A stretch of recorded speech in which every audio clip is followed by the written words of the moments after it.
Kimberly Cates was born into a supportive family. Growing up in a small town, she had a peaceful upbringing surrounded by nature. This sparked her early interest in art and writing, as well as caring for people. Her supportive parents encouraged her to pursue her passions, earning a degree in nursing and embarking on a fulfilling career dedicated to caring for others.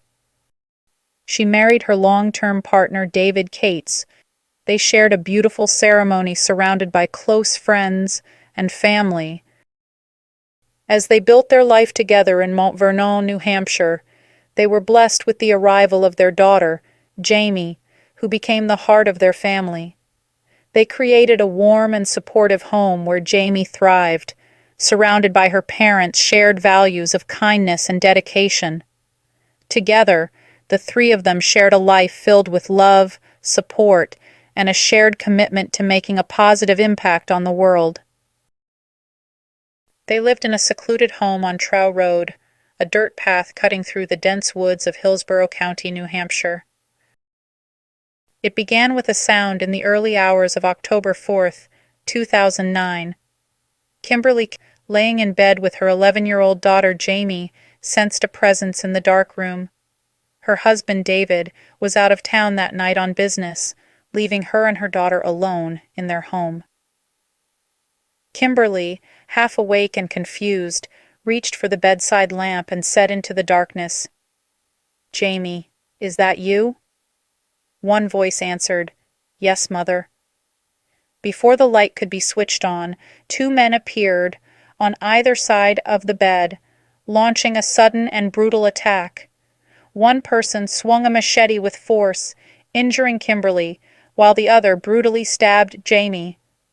As the bedroom filled with terror and pain, Kimberly and Jamie's cries turned to desperate pleas for mercy. "You don't have to do this. Please, please stop." But their attackers showed no compassion. The grievously wounded Kimberly tried to console her daughter by whispering, "Everything is going to be okay," even as she struggled to fend off the relentless assault. Kimberly's final moments were spent attempting to comfort and protect her daughter from the nightmare that had descended upon their once peaceful home. Jamie, despite her severe injuries, after being viciously slashed and beaten by the attackers, Jamie managed to survive by pretending to be dead. This act of quick thinking likely saved her life, as it caused the attackers to leave her, believing they had finished the job. Once they fled the scene, Jamie, bleeding and gravely wounded, found the strength to escape her home and call 911. Sergeant Kevin Furlong was one of the first to arrive at the scene after Jamie's distressing 911 call. When he approached the home, he saw Jamie bleeding through a window. I saw a young girl laying on the floor. I observed that she was completely covered in blood from her head to her toe. I observed that she had major injuries and major trauma, to include lacerations to her face, extremities, as well as I observed that part of her foot was missing. I got close to her. I told her that I was a police officer, I was there to help. She then said in a whisper while shaking that she thought her mommy was dead. Furlong found Kimberly Cates' body in the bedroom. Milford police officer Eric Wales arrived soon after and tended to Jamie Cates outside the house. I asked her how this happened, and she said that there was a guy in the house. She said that there was guys in the house. One of them had a knife, and the other one had a bat, and he hit my mom. Kimberly lay dead from multiple stab wounds, while Jamie, still barely clinging to life, was quickly rushed to the hospital. Her injuries were severe, but she had miraculously survived the vicious assault. While staying at a hotel in Maryland, David Cates received the horrifying news that his wife had been killed in their home and his daughter was in critical condition at the hospital. He heard from the doctors that Jamie had been suffering from 18 wounds to her head, arms, and torso. The blows were so intense that they fractured her jaw and caused other serious injuries. The autopsy on Kimberly revealed she had been hit 36 times in the head and torso with an object thought to be a machete. The force of the attack broke her skull and even entered her brain. Sadly, it was determined that she remained alive for the majority of the attack. She died as a result of these multiple sharp injuries that affected her head, her neck, her torso, her left arm, and her left leg. Those through and through wounds, one in the forearm, one in the upper arm. You can imagine these being sustained as she was trying to ward off blows with her arm. Was she alive for every single one of those wounds? Yes. Every single one she was alive for. And she died as a result of all of these wounds, causing bleeding. As the investigation began, authorities were immediately struck by the brutality of the attack and the determination of the young survivor. Though traumatized, Jamie was able to give investigators critical information that they were looking for a white man and the direction the assailants had fled. This information, combined with the evidence at the scene, gave investigators their first crucial leads. The investigation moved swiftly after Jamie's account and the discovery of physical evidence, such as tire tracks left on the dirt road outside the Cates' home. Detectives worked tirelessly, piecing together the clues left behind by the attackers. The police began investigating Stephen Spader and Christopher Gribble after a friend, Quinn Glover, came forward with disturbing information.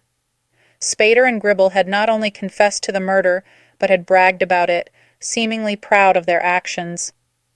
Glover, who had been involved in the planning of the crime, was deeply disturbed by their nonchalant attitude and decided to go to the authorities. With his testimony and additional statements from other witnesses, the police were able to gather enough evidence to move forward. This led to the eventual arrests of Spader and Gribble and an investigation that would reveal the full extent of their twisted crimes. But he and William Marks were also arrested.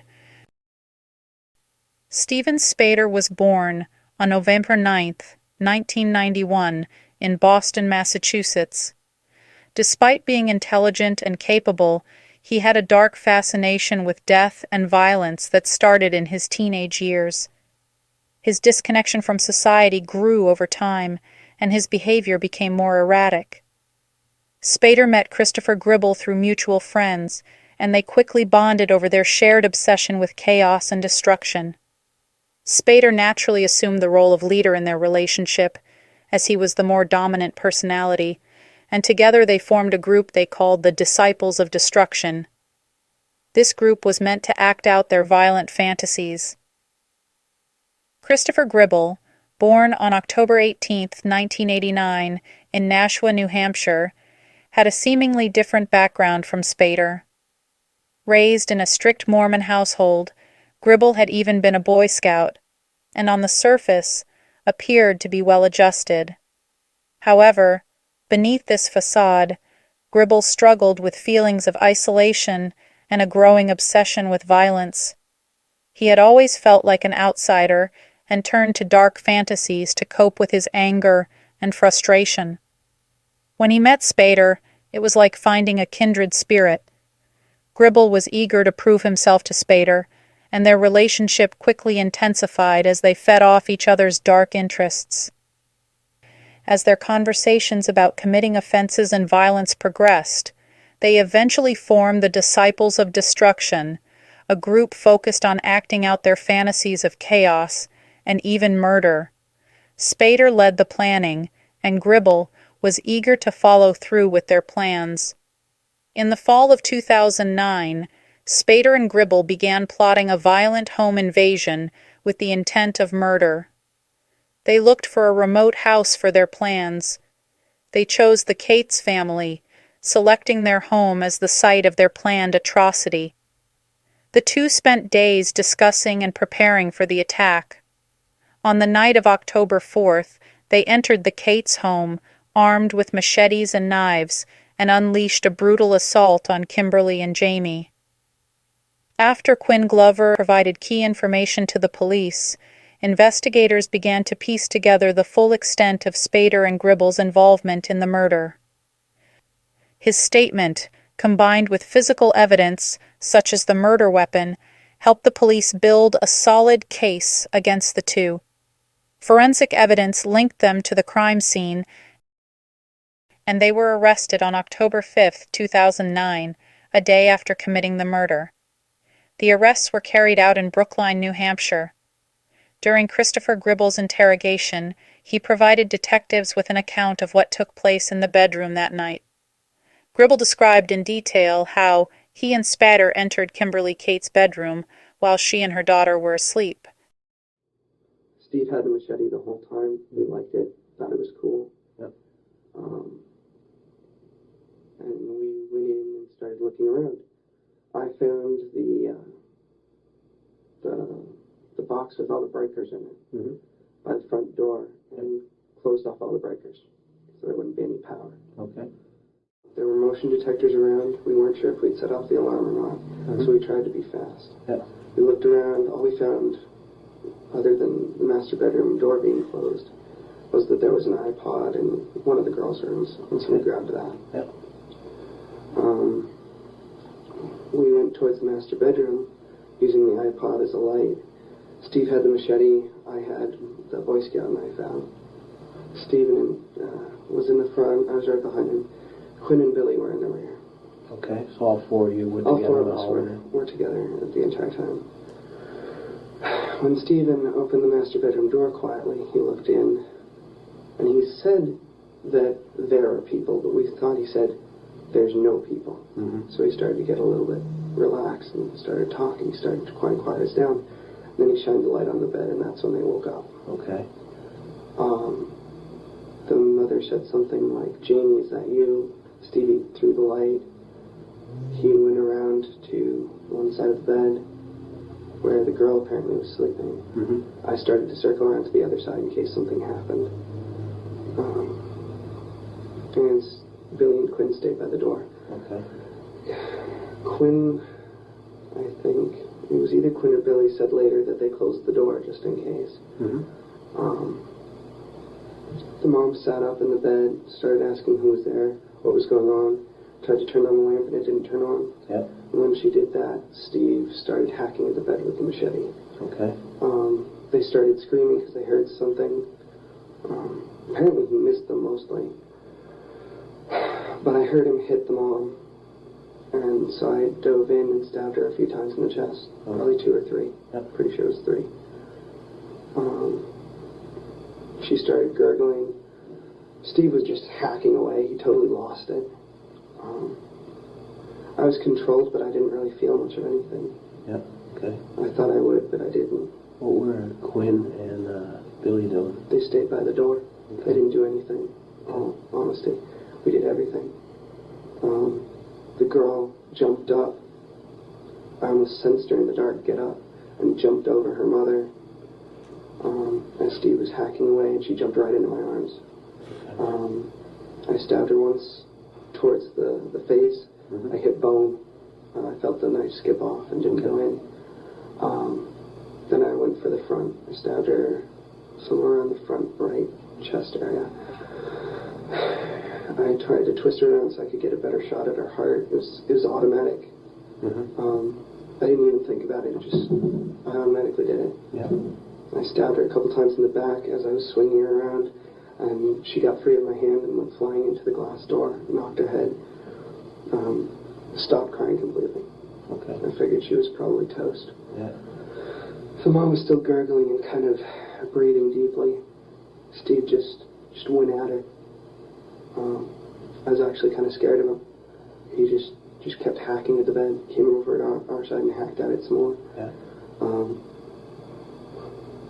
And then went over and kicked the girl a couple times with his steel-toe boots, and then hit her in the head with the machete. At least that's so he said he didn't aim for the head. Yeah. I was backing off because I knew Steve was losing it. I could tell.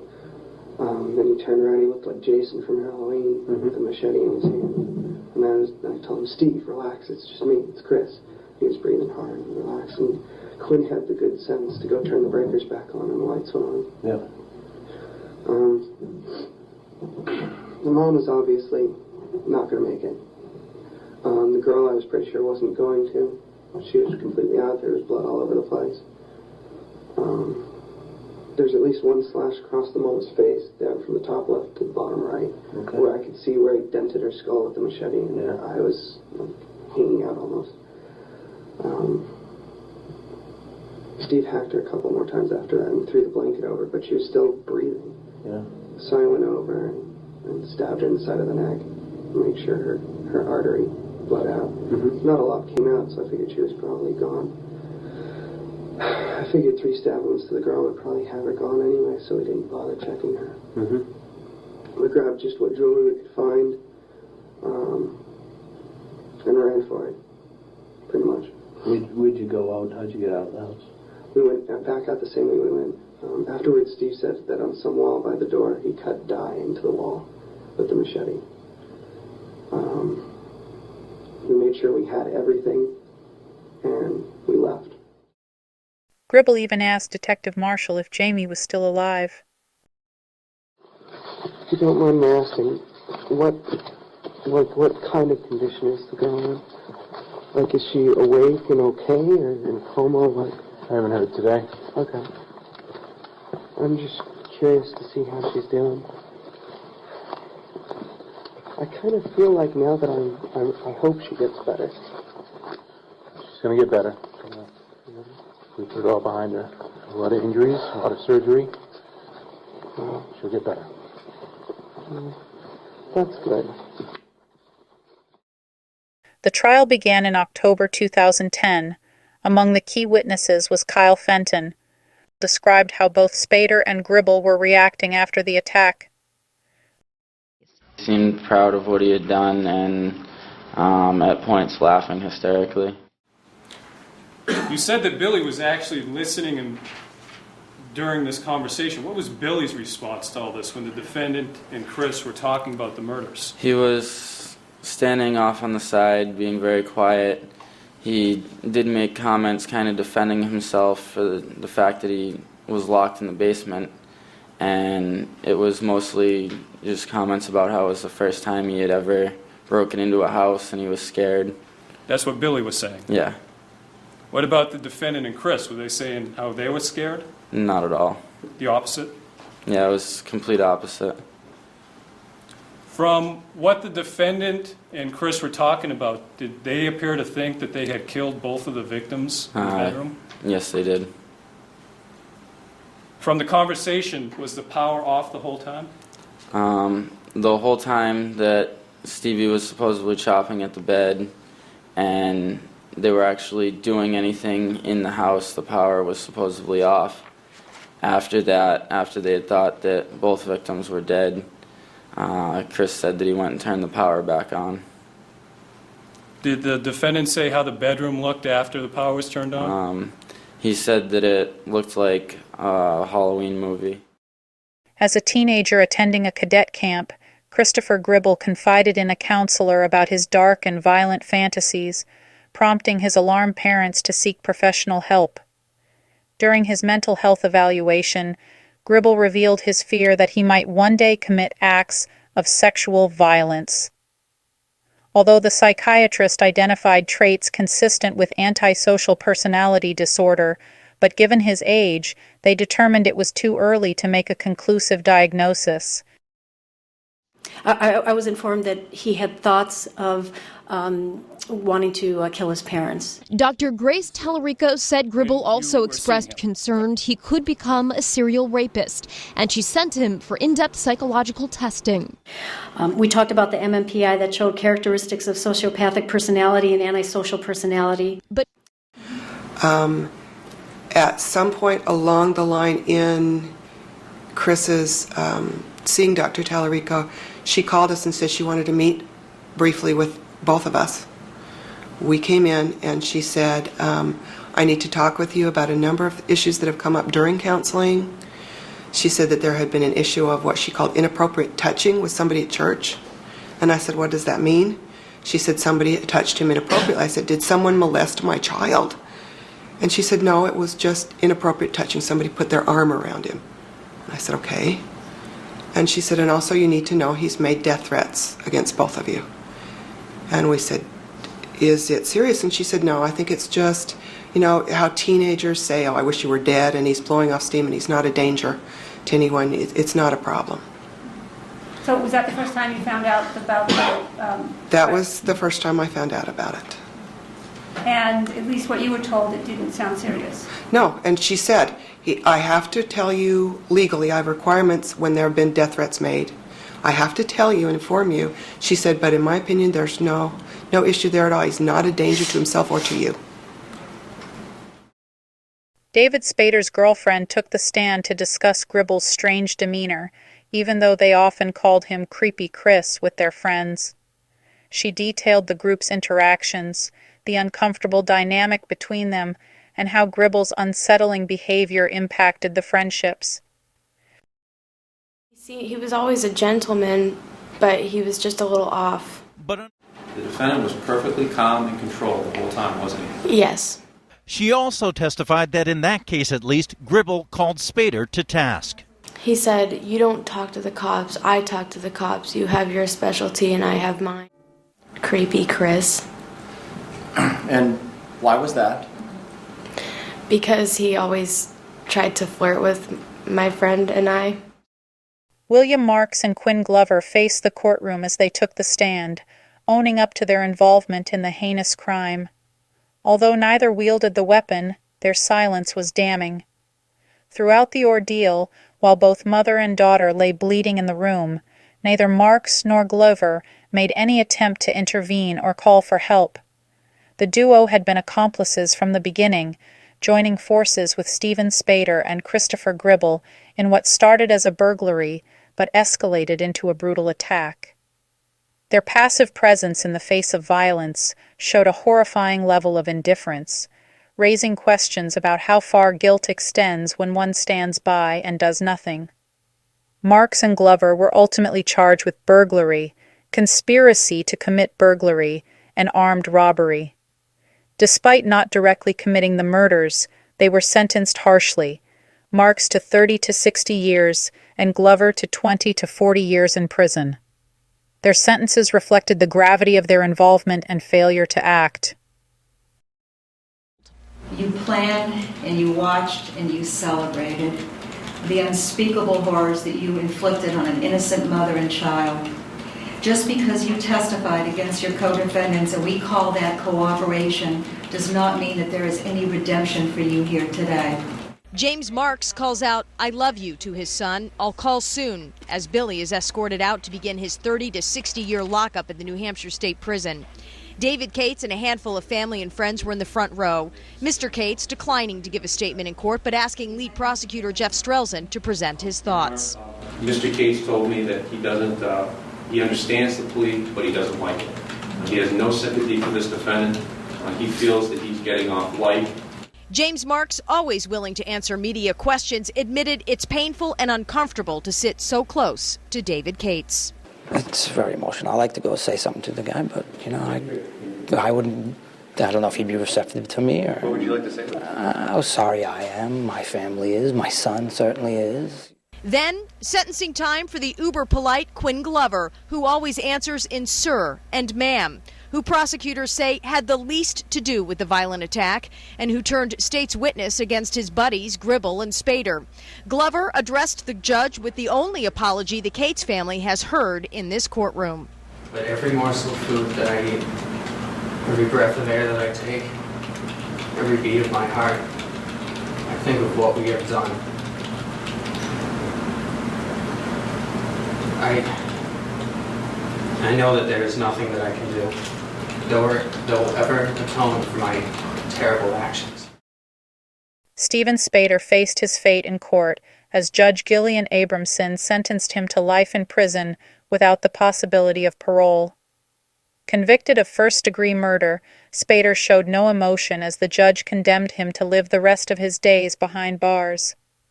"You belong in a cage," Judge Abramson stated, a powerful reminder of the horror of his crime. The judge's decision reflected the gravity of the crime, and Spader's chilling lack of remorse throughout the trial only cemented Judge Abramson's belief that he posed a permanent threat to society, and she made sure he would never walk free again. The defendant will stand, please.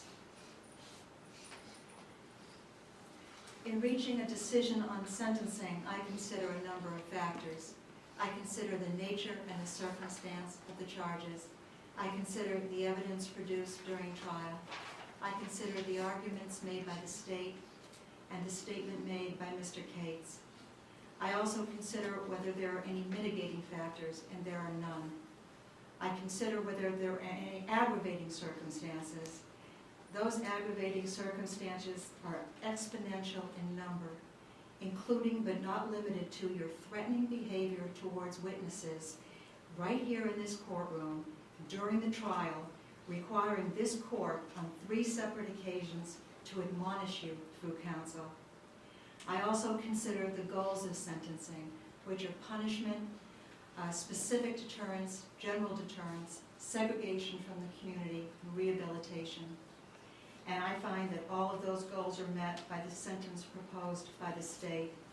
Based on all of the above, I could go on for days and days and days about the depth of your depravity, but it is sufficient to say that you belong in a cage. For that reason, I am sentencing you consecutively to the maximum penalties which apply to your remaining convictions to ensure that you stay in that cage for the rest of your pointless life. Facing the jury as the final defendant, Christopher Gribble maintained his plea of not guilty by reason of insanity.